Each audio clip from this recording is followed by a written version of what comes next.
우리 다 같이 성경 말씀을 같이 봅니다. 요한복음 13장 33절부터 33절까지 우리 두 군데를 보는데요. 첫 번째 13장 33절부터 38절까지를 같이 봅니다. 자, 우리 자막을 보셔도 되고 성경을 보셔도 되고요. 같이 한번 천천히 읽도록 하겠습니다. 같이 읽습니다. 시작. 소자들아, 내가 아직 잠시 너희와 함께 있겠노라.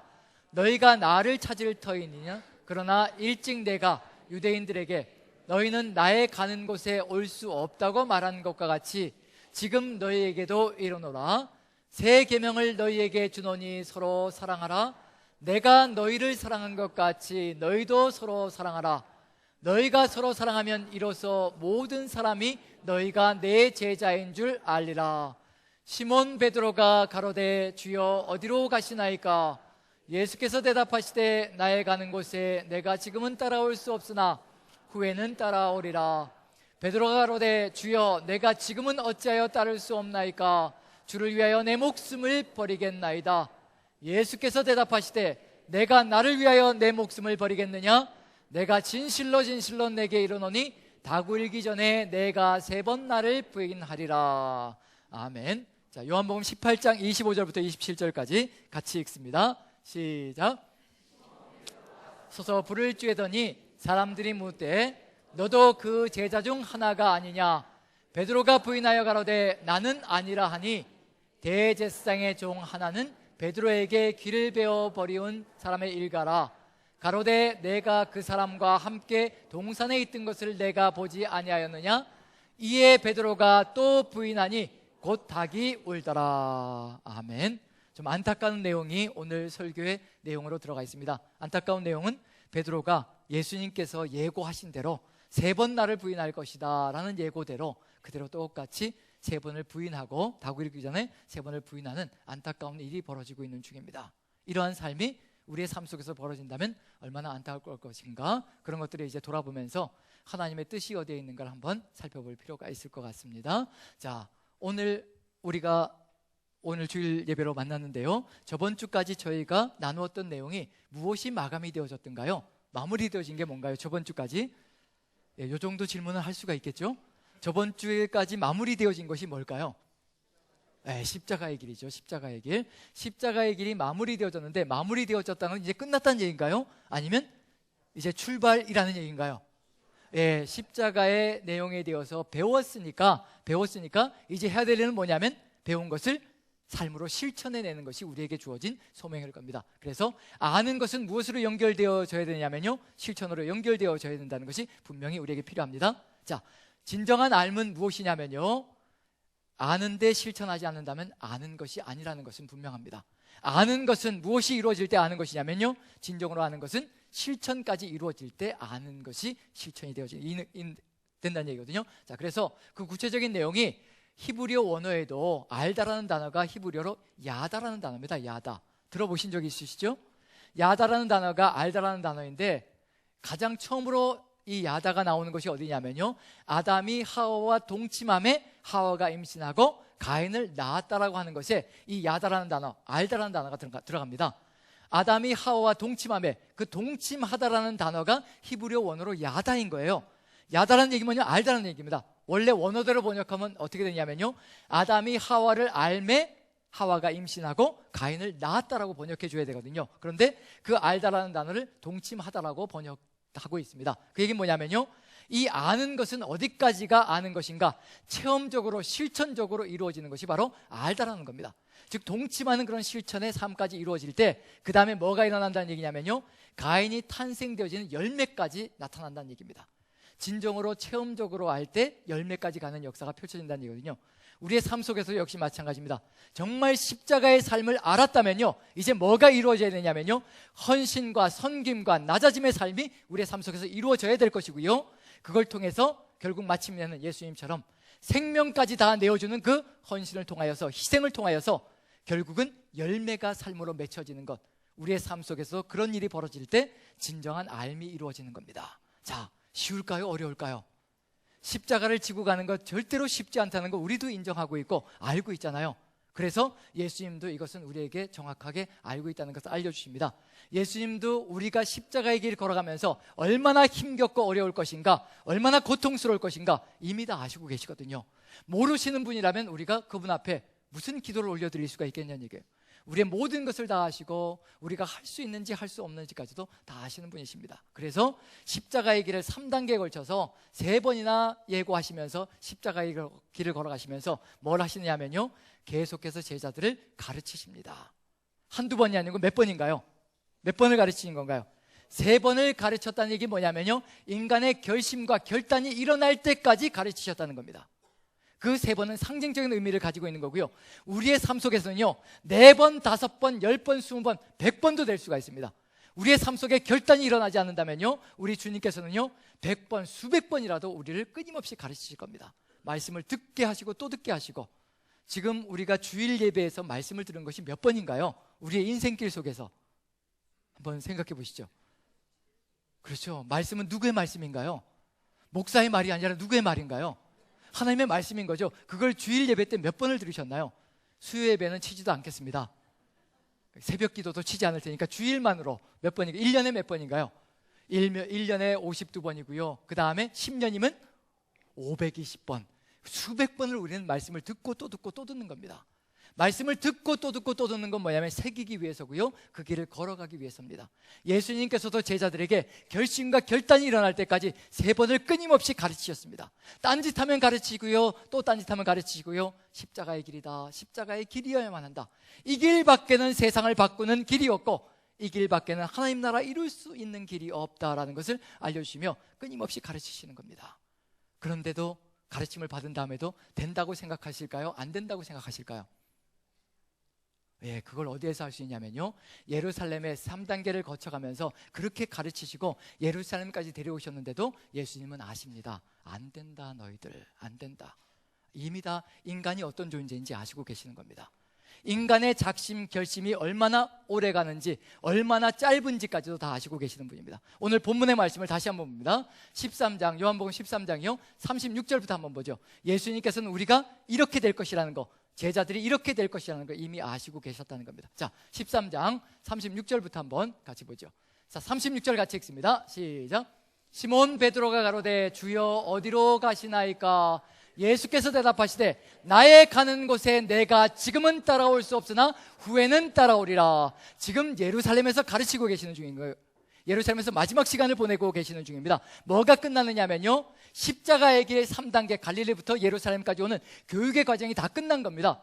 십자가의 가르침이 끝난 거예요. 마무리된 겁니다. 그리고 나서 예루살렘에서 예수님께서 또 말씀하시는 겁니다. 제자들이 어디로 가십니까? 라고 질문할 때 예수님께서 뭐라고 얘기하시냐면요, 내가 가는 곳에 내가 지금은 따라올 수 없다라고 분명하게 얘기하십니다. 그 십자가의 길 따라갈 수 있다는 얘기인가요? 없다는 얘기인가요? 십자가의 길을 내가 가는데 너희는 지금 따라올 수 없다라고 얘기합니다. 그렇게 가르치고 또 가르치고 또 가르쳤는데도 불구하고 예수님은 아시는 겁니다. 한순간에 무너져 내릴 것이라는 것을 분명히 아시고 계시는 중입니다. 그런데 희망은 어디에 있냐면요, 희망은 여기에 있습니다. 후에는 따라올 수 있을 것이라. 지금은 내가 따라올 수 없으나 후에는 따라오리라. 그럼 이제 우리가 봐야 될 건 뭐냐면요, 어떻게 후에는 따라갈 수 있을까? 그럼 무슨 일이 벌어진다면 따라갈 수 있을까? 그게 이제 우리가 찾아가야 될 과제입니다. 예수님께서 말씀하실 때는요, 지금은 안 되지만 후에는 된다는 얘기는 이제 뭔가 엄청난 사건이 하나 벌어지고 나면 이제 그때는 너희의 결심이 흐트러지지 않고 끝까지 지켜내며 완주할 수 있는 길을 걸어갈 수 있을 것이라, 그걸 보여주고 있는 중입니다. 그래서 37절 보시면요, 같이 한번 읽어보죠. 시작. 베드로가 가로되 주여 내가 지금은 어찌하여 따를 수 없나이까? 주를 위하여 내 목숨을 버리겠나이다. 뭐라고 결단하고 있나요? 인간의 결심이거든요. 내가 주를 위하여 내 목숨까지 버릴 준비가 되어 있습니다.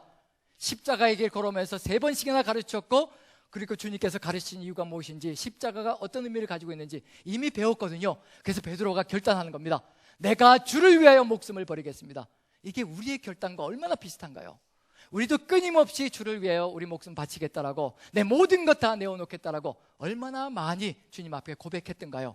하지만 주님은 아십니다. 지금은 안 되지만 후에는 따라올 것이라. 왜냐하면 한순간에 고난이 닥치면 한순간에 무너질 존재라는 걸 아시는 겁니다. 십자가가 눈앞에 확 다가오면 한순간에 변심해서 타협하고 무너져 내릴 존재라는 것을 아시는 거지요.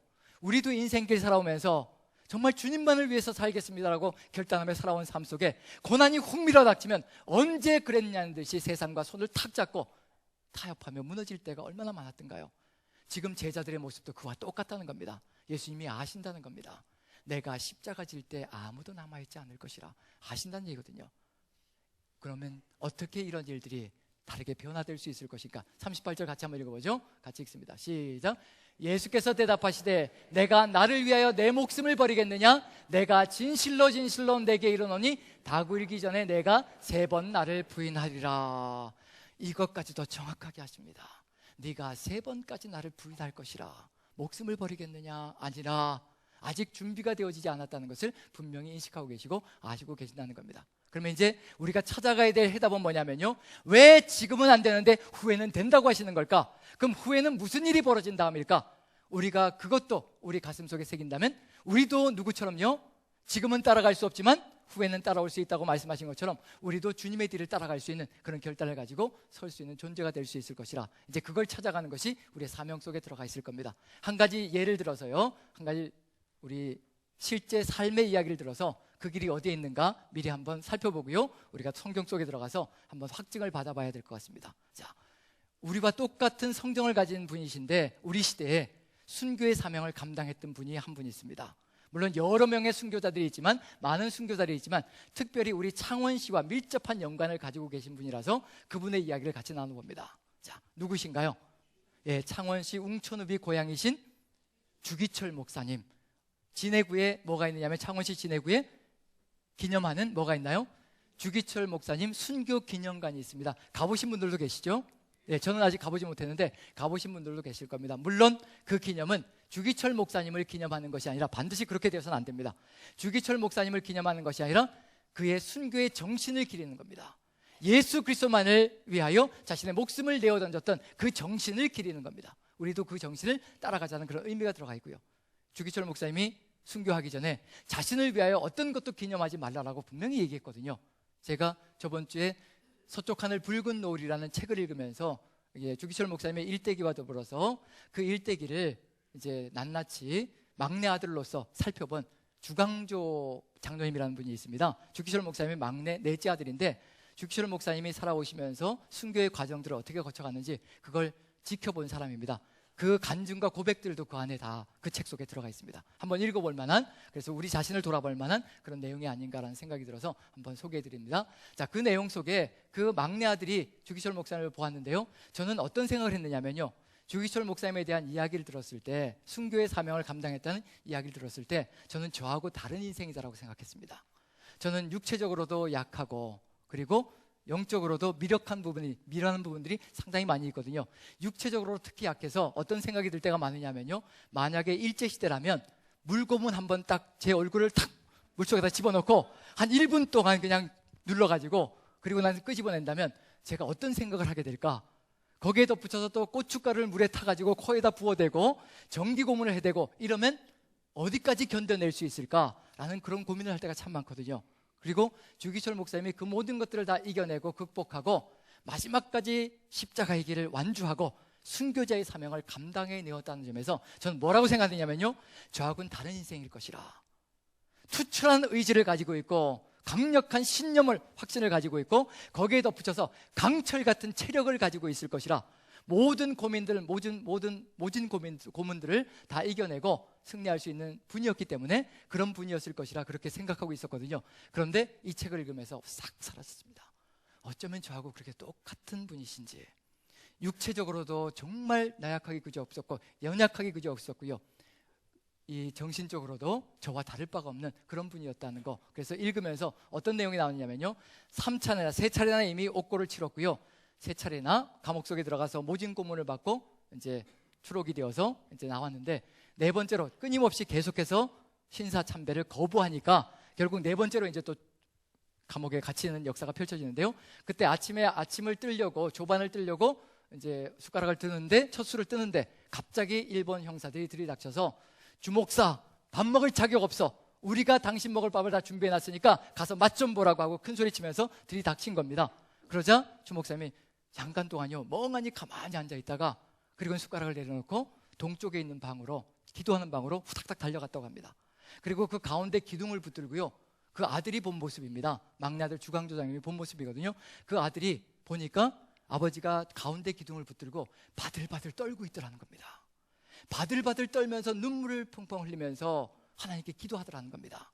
하나님, 이제 더 이상은 제가 고문을 견뎌낼 힘도 없고 여력도 없습니다. 하나님, 지금 당장 저를 데려가 주시옵소서. 그렇지 않으면 제가 어찌 될지 알 수가 없습니다. 그걸 읽으면서 저하고 똑같은 분이더라고요. 다를 바가 없는 분이더라고요.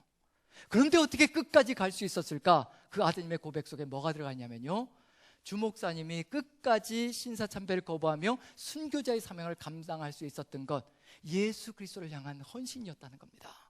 오직 예수 그리스도 이외에는 주가 없다는 겁니다. 주님이 없다는 겁니다. 예수님 외에는 신이 없다는 겁니다. 그래서 어떤 신에게도 절하지 않을 것이며 어떤 것에게도 무릎을 꿇지 않을 것이라는 것, 오직 예수 그리스도에게만 내가 주님으로 섬기며 절하고 경배할 것이라고, 그 결단이 무너지지 않고 끝까지 감으로 말미암아 예수 그리스도를 향한 뜨거운 사랑으로 인하여 순교자의 사명을 끝까지 감당할 수 있었다라고 고백하고 있습니다. 전 그 내용을 읽으면서 예수 그리스도를 주님이라고 고백하며 그것을 굽히지 않았고 모든 사람들이 다 변절하고 타협하는 그런 상황 속에서도 흔들림 없이 걸어갈 수 있었던 것, 이게 어디에서 연유된 것인가? 본인의 결단과 결심에 의해서 이루어진 것인가? 저는 절대로 그렇게 생각하지 않습니다. 인간의 결심이라는 것, 인간의 의지라는 것은요, 작심삼일밖에 안 되는 것이거든요. 오죽하면 작심삼일이라는 것이 속담이 되어버렸을까요? 그게 인간의 의지이고 그게 인간의 결단의 결국 결말이기 때문에 작심삼일이라는 말까지 나왔다는 얘기거든요. 분명히 고린도전서 12장 3절에는요 뭐라고 기록되어 있느냐면요, 바울 사도의 고백이기도 하고 하나님의 말씀이기도 합니다. 주의 성령이 아니거든 예수 그리스도를 주시라 고백할 수 없다는 얘기입니다. 주의 성령이 아니거든, 성령님의 역사가 아니거든요, 성령님이 함께 하시지 않거든요, 예수 그리스도를 주로 고백하며 목숨을 내어 놓을 수 없다는 얘기입니다. 결국 주목사님의 삶 속에서 우리와 똑같은 성정을 가지고 있고 똑같이 연약하고 똑같이 두려워하고 공포스러워하고 있는 인생임에도 불구하고 끝까지 십자가의 길을 완주할 수 있었던 것, 그리고 순교자의 사명을 감당할 수 있었던 것, 그건 어디에 있었다고 저는 확신하냐면요, 주의 성령께서 함께 하시며 그 길을 인도하시고 이끌어 가신 그것에 있었다고 저는 확신합니다. 우리 힘으로는 한순간에 쓰러질 수밖에 없거든요. 우리의 의지는 한순간에 무너져 내릴 수밖에 없는 아주 연약하고 유약한 것일 수밖에 없습니다. 그런데 주의 성령께서 함께 하신다면 능히 이겨낼 수 있는 그런 길을 열어갈 수 있다는 것, 그것을 이제 우리는 무엇을 통해서 살펴봐야 될 필요가 있느냐면요, 이제 성경을 통해서 확증을 받아봐야 될 필요가 있습니다. 정말 성령께서 함께 하시면 우리가 모든 세상의 어려움과 고난과 그리고 고통을 이겨낼 수 있는가, 유혹까지도 극복해낼 수 있는가? 그러면 도대체 성령께서 함께 하시면 어떤 일이 벌어지기에 우리가 고통과 유혹까지도 이겨낼 수 있을 것인가? 저는 지금 우리 시대가 일제시대보다 더 어렵다고 생각합니다. 이겨내기가 더 어려운 시절이 되었다고 저는 확신합니다. 왜냐하면요, 육체적인 고통도 어렵고 힘겹지만 영적인 정신적인 유혹도 엄청나게 힘들거든요. 지금 우리 시대는 육체적인 고통은 덜할지라도 정신적인 유혹은 엄청나게 강력한 시절이 되어버렸습니다. 부유함과 평안함이 우리의 삶을 잠식시키고 무너지고 있는 시절이거든요. 이런 상황 속에서 십자가의 길이 무너지게 되어지고, 그리고 그렇게 된다면 하나님 나라가 무너질 터인데, 지금 우리 시절에 육체적인 고통뿐만 아니라 이런 정신적인 유혹 속에서, 세상의 화려함 속에서, 안락함 속에서 이것을 극복하고 승리하며 하나님 나라를 이루어갈 수 있는 길은 어디에 있을 것인가? 이제 성경 속에서 한번 답을 찾아봐야 되겠죠. 자, 이제 사복음서를 보게 되면요, 마태, 마가, 누가, 요한복음을 보면요, 뭘 먼저 비교해 보려고 하느냐면요, 예수님께서 베드로가 3번 부인할 것이라고 예고하셨고 베드로가 그에 따라서도 뭘 했느냐면 3번을 부인했거든요. 그게 마태, 마가, 누가복음에 어떻게 기록이 되어져 있고 요한복음에는 어떻게 기록이 되어져 있는지, 그걸 한번 비교해 보면 우리가 이겨낼 수 있는 길이 어디에 있는가도 한번 살펴볼 수 있지 않을까 싶습니다. 자, 마태, 마가, 누가복음은요 공간복음이라고 얘기하죠. 그래서 공통적인 관점을 가지고 유사한 이야기들이 상당히 많이 있습니다. 구조도 거의 비슷합니다. 왜냐하면 갈릴리에서 사역하셨고 갈릴리에서 예루살렘으로 이동하시고 그 다음에 예루살렘에서 마지막으로 사역하시고, 이런 구조를 가지고 가는 것이 뭐냐면 바로 마태, 마가, 누가복음이거든요. 그래서 마지막 부분을 보면요, 마지막에 3장이 주어지는데 마지막에는요 항상 마태, 마가, 누가복음은 마지막 3장에서 첫째 장에는 뭐가 들어가냐면요, 예수님께서 베드로가 3번 부인할 것이라고 예고하고 또 베드로가 실제 부인하는 사건이 한 장에 들어가 있고요. 그 다음에 두 번째 장은 십자가 사건이 들어가 있고 마지막 장은 부활 사건이 들어가 있습니다. 그러면 이제 마태복음이 몇 장으로 이루어져 있나요? 마태복음이 28장으로 이루어져 있죠. 그럼 몇 장에 베드로가 부인하는 사건이 들어가 있을까요? 이제 마지막 3장이라고 말씀드렸죠. 26장에 베드로가 예수님을 부인할 것이라는 예고가 들어가요. 예수님이 예고하시고요. 그 다음에 베드로가 실제 부인하는 사건이 연속해서 나타나고 26장입니다. 27장에 십자가 사건이 나타나고요. 그 다음에 28장에 부활 사건이 벌어집니다. 그럼 마가복음도요. 마가복음 몇 장으로 이루어져 있나요?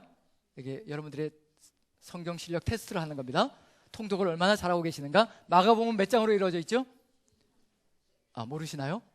16장으로 이루어져 있습니다. 그러면 이제 마지막 3장이라고 했으니까 예수님을 부인할 것이라는 예고가 몇 장에 들어가 있을까요? 14장에 들어가 있고 실제 부인하고요. 14장에. 그 다음에 15장에는요 십자가 사건이 들어가 있고 16장에는요 부활 사건이 들어가 있을 것이고, 그 다음에 요한복음은 몇 장으로 누가복음은 몇 장으로 이루어져 있죠? 24장으로 이루어져 있습니다. 그럼 몇 장에 이제 부인 사건이 들어가 있을까요?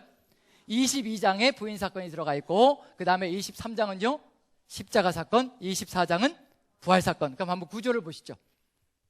3장을 봅니다. 마태, 마가, 누가를 보는데요. 26장, 그 다음에 마가복음 14장, 누가복음 22장. 거기에 공통적으로 뭐가 들어가 있냐면요, 베드로의 3번 부인을 예고하시는 내용이 들어가 있고, 겟세마네 기도와 잡히심이 들어가 있고, 그 다음에 베드로가 3번 부인하는 사건이 그 안에 들어가 있습니다. 그 다음에 27, 15, 23에 십자가 사건이 들어가 있고요.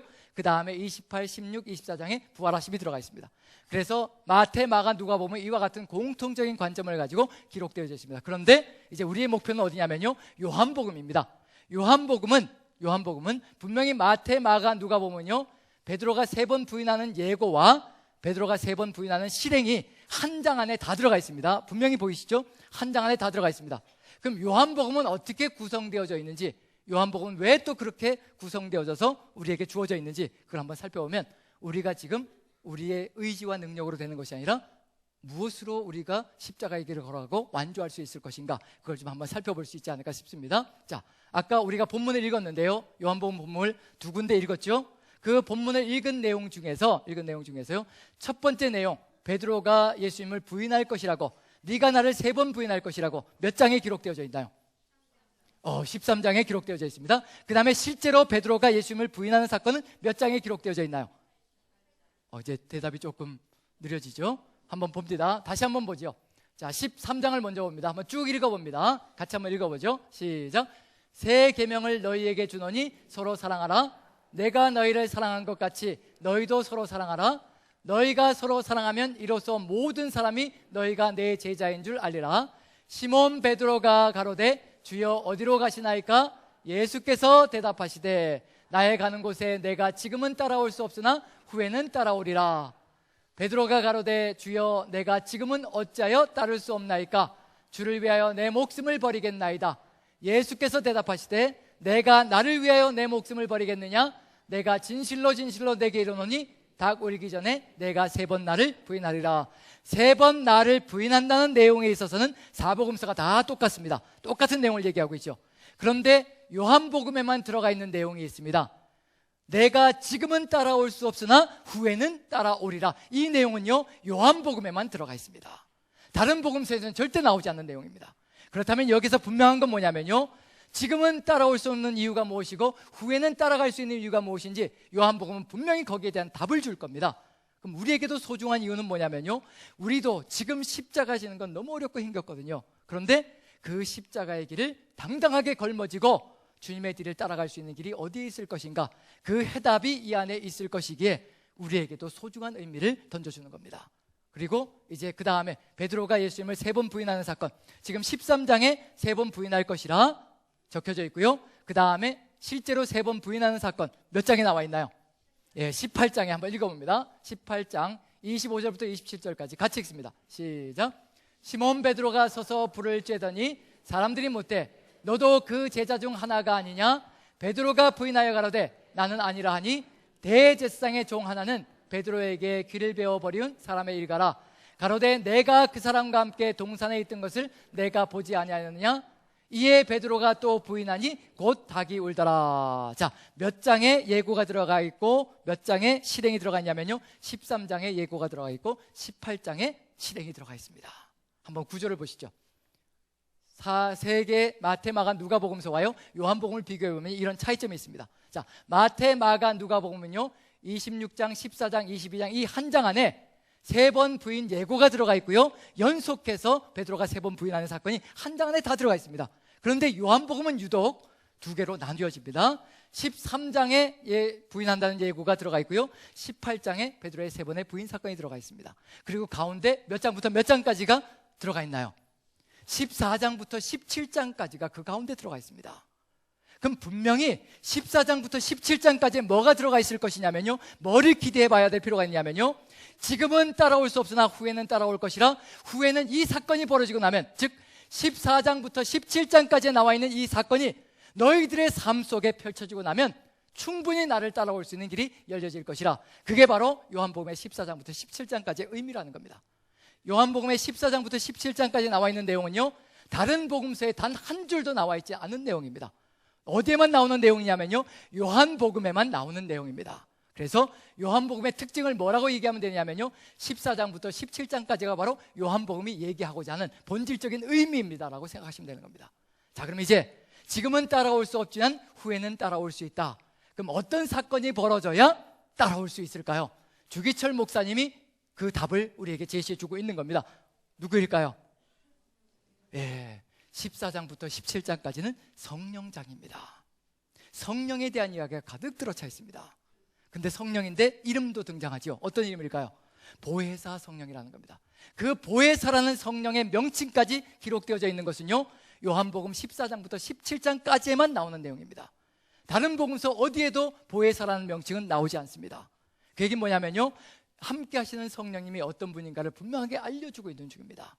보혜사 성령께서 함께 하시고 임재하시면 능히, 지금은 따라올 수 없지만 그분이 함께 하시고 임재하시면 그 모든 길들을 승리하며 극복하며 걸어갈 수 있을 것이라.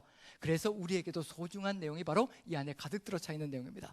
2군데만 찾아서 한번 읽어봅니다. 14장을 봅니다. 요한복음 14장이요, 성령님이 어떤 분인지. 자, 15, 16, 17절 같이 한번 읽어봅니다. 같이 시작. 너희가 나를 사랑하면 나의 계명을 지키리라. 내가 아버지께 구하겠으니 그가 또 다른 보혜사를 너희에게 주사 영원토록 너희와 함께 있게 하시리니 저는 진리의 영이라. 세상은 능히 저를 받지 못하나니 이는 저를 보지도 못하고 알지도 못함이라. 그러나 너희는 저를 아나니 저는 너희와 함께 거하심이요 또 너희 속에 계시겠습니다. 앞부분을 다시 돌려주시면요, 자, 여기서 분명하게 얘기하는 건 뭐냐면요, 또 다른 보혜사를 너희에게 보내주실 것이라. 그러면 그 보혜사가 영원토록 너희와 함께 있게 할 것이라. 그럼 보혜사 성령님이 우리와 어떻게 거하신다는 얘기인가요? 한순간만 오시고 마신다는 얘기인가요? 아니면 영원히 함께 거주하신다는 얘기인가요? 영원히 함께 거주하실 것이라. 보혜사라는 단어 자체가 이미 파라클레토스는요, 하나님께서 함께 하신다는 의미 속에 보호자가 되시고 변호자가 되시고, 즉 어떤 어려움과 역경 속에서도 우리를 보호하시는 보호자가 되실 것이고요, 그리고 어떤 말로 변명해야 될 때 우리 주님께서 변호해 주시고 보호해 주시는 변호자가 되실 것이라는 거, 그게 바로 보혜사라는 의미 속에 들어가 있다는 얘기입니다. 이분이 함께 하시면 우리의 삶이 보호가 될 것이고, 그리고 우리의 삶 속에 삶이 바로 하나님의 뜻을 이루어가는 그런 길로 열어가는 삶을 열어갈 수 있을 것이라. 이 진리의 성령. 그런데 이분이 누구이신가, 그걸 다음 구절이 보여줍니다. 18절부터 한번 보시죠. 18절부터 같이 읽습니다. 시작. 내가 너희를 고아와 같이 버려두지 아니하고 너희에게로 오리라.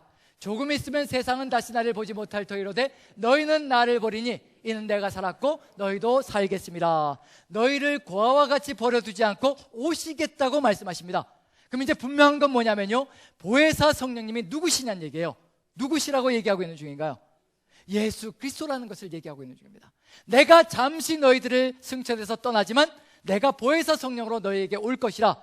잠시 동안 너희가 그와 같이 있을 것이로되 하지만 버려두지 않을 것이라. 내가 보혜사 성령으로 너희에게 와서 너희와 함께 할 것이라. 이 보혜사 성령이 누구시란 얘기냐면요, 우리 구주 예수 그리스도시라는 겁니다. 재림 예수님이 재림하시기 전에 우리에게 이미 오셔서 성령으로 내주하시는 겁니다.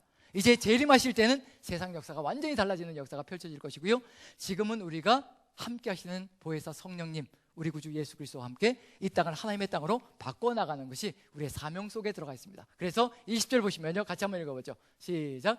그날에는 내가 아버지 안에, 너희가 내 안에, 내가 너희 안에 있는 것을 너희가 알리라. 하나님이 우리 안에, 우리가 하나님 안에 일체가 되어서, 혼연일체가 되어서 살아간다는 겁니다. 그런 역사가 펼치면 다른 세상을 만들어갈 수 있을 것이라는 거, 그게 분명히 들어가 있다는 얘기거든요. 21절 같이 한번 읽어보죠. 같이 시작. 나의 계명을 가지고 지키는 자라야 나를 사랑하는 자니, 나를 사랑하는 자는 내 아버지께 사랑을 받을 것이요 나도 그를 사랑하여 그에게 나를 나타내리라.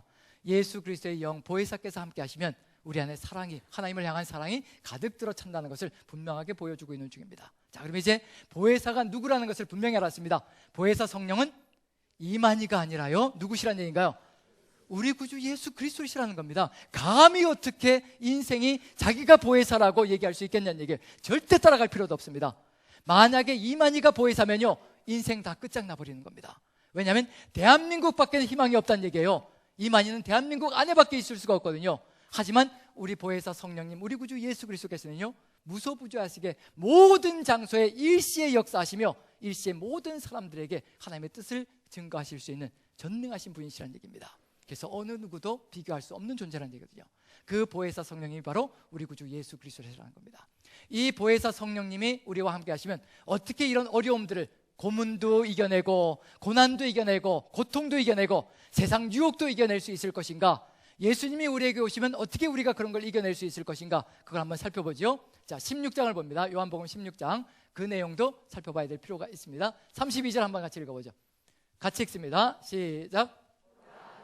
다 각각 제 곳으로 흩어지고 나를 혼자 둘 때가 오나니 벌써 왔도다.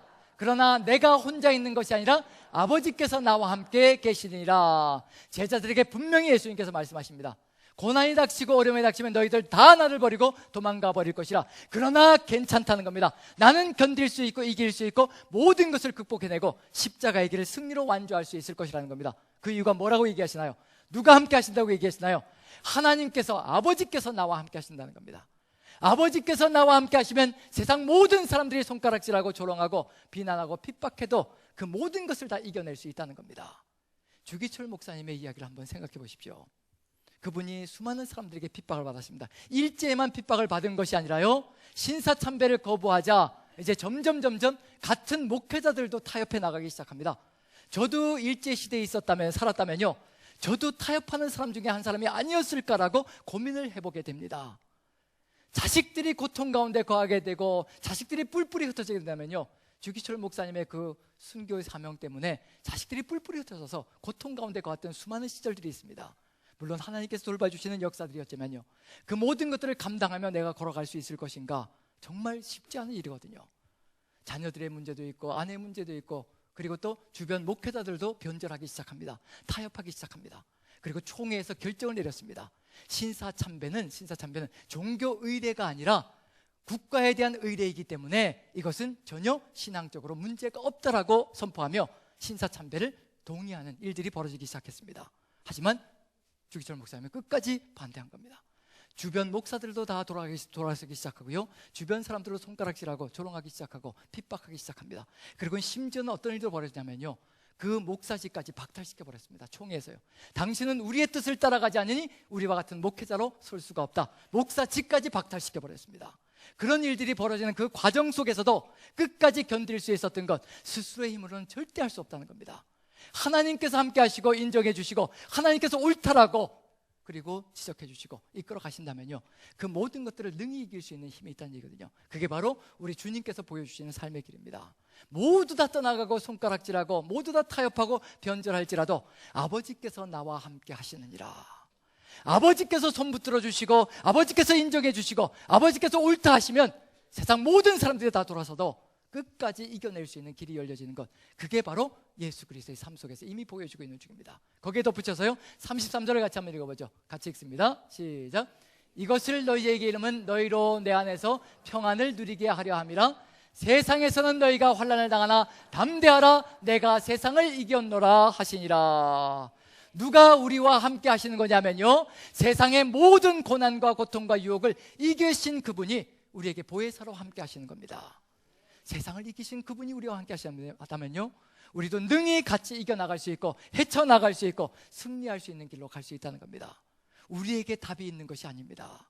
우리는 십자가의 길 걸어가다가 언제든지 얼마든지 타협할 수밖에 없는 의지가 약한, 그리고 또 고집도 약한, 그리고 결단도 미력하기 그지없는 인생들임을 우리는 알 수 있습니다. 우리 스스로도 알고 있는 거죠. 하지만 우리의 이 인생길 속에 주의 성령께서 함께 하시고 이 세상의 모든 것을 다 이기신 우리 구주 예수 그리스도께서 보혜사로 우리와 함께 하신다면요, 우리도 그분과 함께 능히 세상을 이겨나갈 수 있는 길을 열어갈 수 있을 것이라는 것, 그것이 바로 이 속에 들어가 있는 내용입니다. 그래서 예수님께서 베드로에게 지금은 내가 나를 따라올 수 없으나 후에는 나를 따라오리라. 후에는 언제냐면요, 이 보혜사 성령님께서 임재하시는 그날 모든 것이 뒤바뀔 것이라는 것을 알려주고 계시는 겁니다.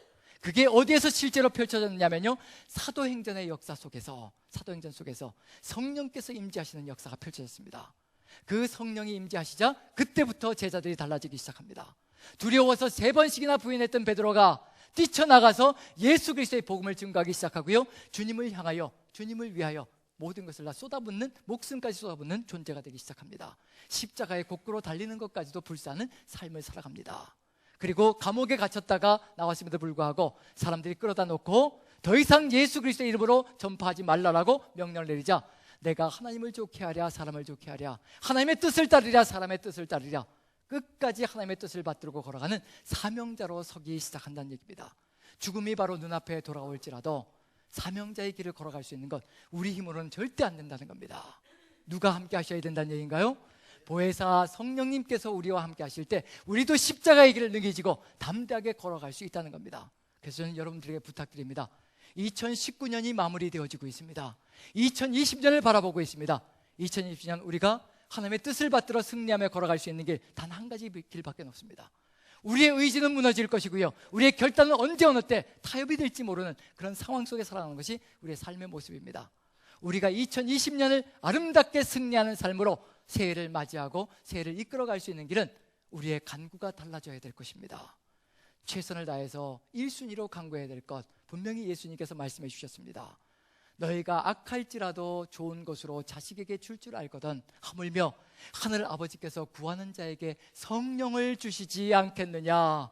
지금 우리가 1순위로 구해야 될 것 무엇이냐면요, 성령을 구하는 겁니다. 성령께서 함께 하시고 우리의 삶을 이끌어 가시며 우리의 삶 속에서 주의 역사가 펼쳐질 수 있도록 우리의 결심과 결단까지도 우리 주님께서 다 붙들고 가실 수 있기를, 우리의 의지는 약하오니 주님께서 붙들어 주시고 은혜로 인도하여 주시어서 우리가 무너지지 않게 승리의 길로 갈 수 있도록 주의 성령께서 함께 하시고 은혜 가운데 인도해 주시기를 간구하는 것, 그것이 우리의 간구의 1순위가 되어야 할 것입니다. 그것이 이루어진다면 2020년은 분명히 우리는 승리하는 길로 갈 것이고요, 하나님의 역사가, 하나님의 나라가 이 땅에 우뚝 서는 그런 체험을 갖는 역사가 벌어질 것입니다. 여러분들 모두가 주의 성령과 함께 승리하시는 그런 한 해가 되시길 간절히 축원합니다. 기도하겠습니다. 사랑의 하나님, 우리 주님께서 함께 하시면 우리가 삶 속에서 승리할 수 있습니다. 우리 힘과 의지는 너무도 박약하여 언제 어느 때 무너질지 모르고 세상 속에서 언제 어느 때 타협할지 모릅니다. 주께서 함께하여 주시옵소서. 주님의 은혜로 함께하여 주시어 성령의 역사가 우리 삶을 그대로 이끌고 나가는 그런 길을 열어갈 수 있도록 보혜사 성령께서 인도하시고 이끌어 주시옵소서. 우리의 삶 2019년 잘 마무리하게 하시고 2020년도 주님께서 이끌어 가시는 역사 있도록 주님께서 인도하실 줄 믿고 우리 구주 예수 그리스도 존귀하시는 받들어 감사하며 기도합나이다. 아멘.